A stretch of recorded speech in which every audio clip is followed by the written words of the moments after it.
Explotó la bomba más temida. El hijo mayor de Mario Vargas Llosa ha roto el silencio y lo ha hecho con una furia descomunal que ha dejado sin aliento incluso a los más curtidos del panorama mediático. La familia Vargas Llosa está en pie de guerra, y el blanco de su rabia no es otro que Isabel Preisler. Según ha podido confirmar Chismeando con Glamour en exclusiva, el primogénito del escritor ha lanzado acusaciones demoledoras que han hecho temblar los cimientos de una historia ya de por sí envuelta en controversia. Lo que comenzó como un escándalo de herencia, tras la muerte del premio Nobel, ha dado un giro insospechado hacia el terreno más pantanoso y explosivo de todos, el terreno de lo personal, lo íntimo, lo que nadie se atrevía a nombrar hasta ahora. En un momento de tensión absoluta, tras la lectura del testamento que dejó a buena parte de la familia legítima prácticamente fuera del reparto millonario, el hijo mayor estalló en gritos que resonaron en toda la notaría. Esta mujer manipuló a mi padre hasta el último día, y no contenta con eso, intentó acostarse conmigo cuando él aún vivía. Es repugnante, habría dicho, según dos testigos presenciales que hoy, por razones obvias, piden mantenerse en el anonimato. La declaración ha hecho estallar las redes sociales y ha dividido al mundo mediático en dos. Por un lado, quienes no dan crédito a la brutal acusación. Por otro, aquellos que sostienen que Isabel siempre ha sabido jugar sus cartas y manejar a su antojo las relaciones públicas y privadas con los hombres poderosos de su entorno. Pero más allá del morbo, la pregunta que retumba es una sola. ¿Puede ser esto cierto? Las reacciones dentro del entorno de Isabel no se han hecho esperar. Una fuente cercana a ella, al parecer, parte de su círculo de confianza más íntimo, ha asegurado entre lágrimas que esto es una calumnia vil, un intento desesperado por destruir su imagen y justificar un odio heredado. Sin embargo, el hijo de Mario no se ha retractado. Al contrario, ha reafirmado su acusación y asegura tener pruebas que, si se hicieran públicas, reventarían todos los programas del corazón durante meses. La gravedad de esta acusación va mucho más allá del ámbito familiar.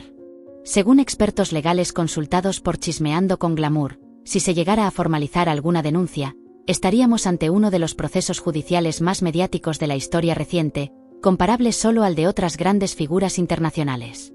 Por ahora, no hay expediente judicial abierto, pero todo apunta a que el entorno legal de Isabel se prepara para responder con contundencia si la acusación llega a cruzar los límites de la prensa amarillista y entra en terreno penal.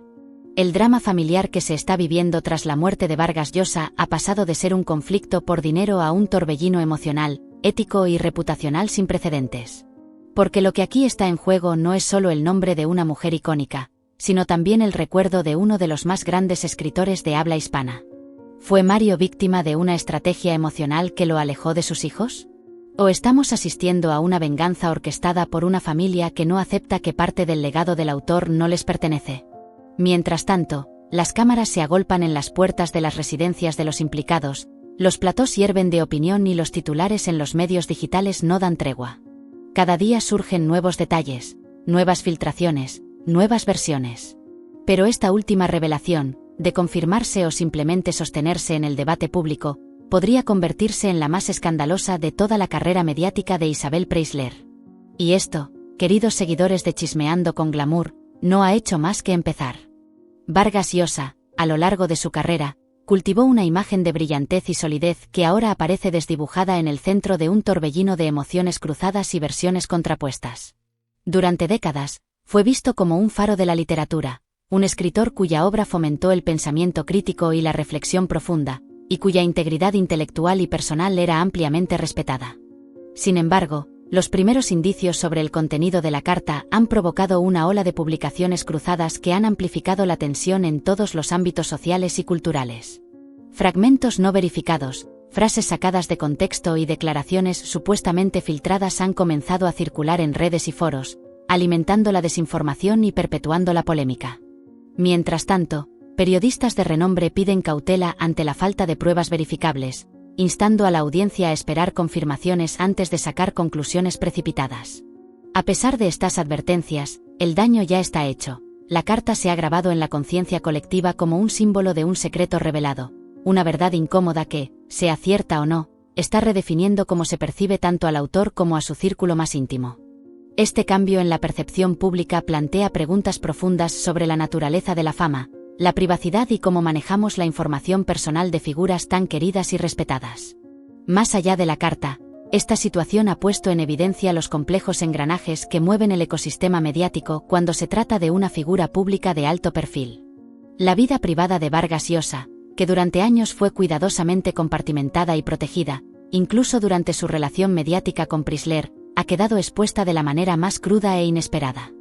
Este suceso ha abierto interrogantes más profundos sobre los límites entre la vida pública y privada de las figuras mediáticas. ¿Hasta qué punto es lícito o ético publicar documentos privados después de la muerte de una figura pública? ¿Quién tiene el derecho de custodiar la verdad sobre sus últimas palabras y pensamientos? ¿Qué papel juegan los herederos y familiares en la protección, o por el contrario, en la manipulación del legado de un artista? Estas preguntas no solo son relevantes en el contexto de la situación actual con Vargas Llosa, sino que también abren un debate más amplio sobre la responsabilidad de los medios y la sociedad en general al manejar información sensible que afecta la memoria histórica y cultural de una figura destacada. A medida que la tormenta mediática crece, se hace cada vez más evidente que esta historia no se resolverá con facilidad y que el impacto de las revelaciones tardías puede tener repercusiones a largo plazo en la manera en que se recuerda y valora la obra de Vargas Llosa. Lo que comenzó como un rumor ha evolucionado en un fenómeno mediático de grandes proporciones, convirtiéndose en un verdadero campo de batalla emocional y simbólico en el que se enfrentan memorias, afectos y reputaciones de manera directa e intensa. Todo indica que estamos apenas ante el primer capítulo de una narrativa mucho más compleja, donde se cruzan intereses personales, responsabilidades familiares, tensiones de pareja, cuestiones éticas, y por supuesto, el inmenso peso del legado de uno de los más grandes escritores en lengua española. Este desarrollo no solo afecta a la familia inmediata de Vargas Llosa, sino que también tiene implicaciones más amplias para la comunidad literaria y cultural, que debe lidiar con las consecuencias de estas revelaciones inesperadas sobre una figura tan influyente. En este terreno delicado y movible, se empieza a dibujar el verdadero núcleo del conflicto. Los testimonios encontrados entre los hijos de Vargas Llosa y la propia Isabel Prysler se posicionan como las dos voces principales de una historia que aún está lejos de concluir, cada una ofreciendo su propia versión de los hechos y defendiendo sus respectivas posturas con determinación. La conmoción generada por la filtración de la supuesta carta de despedida no tardó en generar las primeras respuestas públicas por parte de los protagonistas más cercanos al fallecido escritor, aumentando la intensidad del debate y complicando aún más la situación. Lo que inicialmente parecía ser una controversia limitada al ámbito privado pronto se transformó en un enfrentamiento abierto entre dos bandos claramente definidos: los hijos del autor por un lado, y su expareja Isabel Prysler por el otro, cada uno con una narrativa propia y defendiendo su verdad con firmeza y convicción. Los hijos de Vargas Llosa, Álvaro, Gonzalo y Morgana, han sido claros y categóricos en sus declaraciones públicas. Según ellos, la carta no es una invención ni un montaje, sino un reflejo genuino de los sentimientos más íntimos de su padre durante sus últimos días. Alegan que el escritor, consciente de su deteriorado estado de salud, deseaba cerrar capítulos dolorosos de su vida y reenfocar sus últimos momentos en la reconciliación con su familia directa, priorizando el afecto y la estabilidad emocional sobre las apariencias públicas y las relaciones superficiales. Esta intención, afirman, lo llevó a distanciarse voluntariamente de Isabel Prysler y a restaurar los lazos emocionales con sus hijos y nietos, buscando en ellos el apoyo y el consuelo que necesitaba en su vulnerabilidad final. En palabras de uno de ellos: «Papá quería estar con nosotros, no con cámaras, no con revistas, no con poses. En sus últimos días buscaba paz, no apariencias». Estas declaraciones buscan humanizar al autor, presentándolo no solo como un gigante literario, sino también como un ser humano con necesidades emocionales y familiares profundas. El alegato de los hijos va más allá de una simple disputa afectiva. Según han señalado, la relación entre Vargas Llosa y Prysler había sufrido un desgaste profundo en los últimos años, marcado por diferencias irreconciliables y una falta de compromiso emocional por parte de ella en momentos críticos para el escritor. Señalan que durante los episodios más delicados de salud del autor, la ausencia de Prysler fue notoria, algo que él mismo habría lamentado en reiteradas ocasiones a través de cartas y conversaciones familiares. A juicio de la familia, lo contenido en la carta no es una agresión gratuita ni un intento de escándalo, sino un ejercicio de verdad, un testimonio último duro pero necesario que explicaría muchas de las decisiones tomadas por el escritor en sus últimos meses. También aseguran que es un acto de defensa frente a lo que consideran una imagen pública manipulada por parte de Prysler, quien, según ellos, intentó construir una narrativa idealizada de su relación con Vargas Llosa, incluso cuando el vínculo ya se encontraba gravemente deteriorado.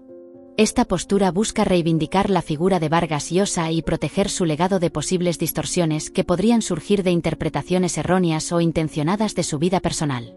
Por otro lado, Isabel Prisler ha reaccionado con contundencia a las acusaciones que se le atribuyen a través de comunicados oficiales y declaraciones cercanas a su entorno. Ha desmentido rotundamente que la carta haya sido escrita por Vargas Llosa, en todo caso, que tenga el contenido que se le adjudica. Sostiene que durante toda la relación fue una presencia constante, dedicada y amorosa, y que la ruptura, aunque dolorosa, se dio de forma civilizada y sin resentimientos de ninguna de las partes. En su entorno más íntimo, se asegura que la filtración y el supuesto contenido de la misiva no son más que un intento de los hijos por desacreditarla y retirarla del relato oficial sobre los últimos días del autor. Fuentes cercanas a Prisler han manifestado: Isabel estuvo presente, lo acompañó, lo cuidó y lo respetó hasta el final. Que ahora quieran reescribir esa historia es una profunda injusticia. Desde su perspectiva, las afirmaciones de los hijos no solo son falsas, sino también crueles, presentándola como una figura egoísta e interesada, cuando según ella y sus defensores, actuó siempre desde el afecto genuino y con respeto a la figura y al espacio de Vargas Llosa como padre y escritor. Además, ha expresado su dolor por la exposición pública de estos asuntos tan íntimos, considerando que el duelo no es el momento ni el lugar para luchas de poder ni para lavar trapos sucios, buscando resguardar su dignidad y la memoria de Vargas Llosa sin verse envuelta en disputas familiares desprovistas de contexto emocional y espiritual. Este choque frontal de versiones ha sumido a la opinión pública en una atmósfera de incertidumbre y confusión, donde la verdad parece oscilar entre dos versiones opuestas y profundamente arraigadas en las percepciones y lealtades individuales. Mientras unos creen firmemente en la versión de los hijos, apoyándose en sus declaraciones y en su perspectiva familiar, otros consideran que se trata de una vendetta personal para excluir a Prisler del legado del autor, viéndola como una figura marginada e injustamente atacada por las filtraciones. El hecho de que no se haya mostrado aún una copia oficial o verificable de la carta, ni que se haya podido contrastar su autenticidad a través de medios imparciales, ha añadido aún más gasolina al fuego del debate. La ausencia de pruebas tangibles y la dependencia de testimonios orales han permitido que surgieran múltiples interpretaciones y teorías, cada una con sus propios defensores y detractores. Además, ha comenzado a circular otra hipótesis en círculos periodísticos: que la carta, en caso de ser auténtica, fue escrita bajo una fuerte carga emocional o incluso bajo el influjo de tratamientos médicos, lo que podría afectar la claridad con la que fue redactada. Esto ha abierto una nueva línea de discusión. ¿Es ético difundir un testimonio póstumo si existen dudas sobre el estado emocional y cognitivo de quien lo escribió? Este debate no solo se centra en la veracidad del contenido, sino también en la responsabilidad moral de quienes han hecho pública la carta sin una verificación adecuada, cuestionando los límites de la privacidad post-mortem y la dignidad de la figura literaria. Esta pregunta no solo es relevante en el plano personal, sino que tiene implicaciones éticas y legales de gran alcance. La percepción pública de la integridad de Vargas Llosa podría verse afectada significativamente dependiendo de la validez que se le otorgue a este documento controvertido. Al mismo tiempo, la figura de Isabel Prisler, estrechamente ligada al universo mediático y público, se ve sacudida por acusaciones que, aunque no están probadas, ya han impactado de manera considerable en su imagen y reputación. En este contexto, las redes sociales han cumplido el rol de caja de resonancia de la polémica, transformando la tragedia familiar en una especie de juicio abierto sin juez ni veredicto claro.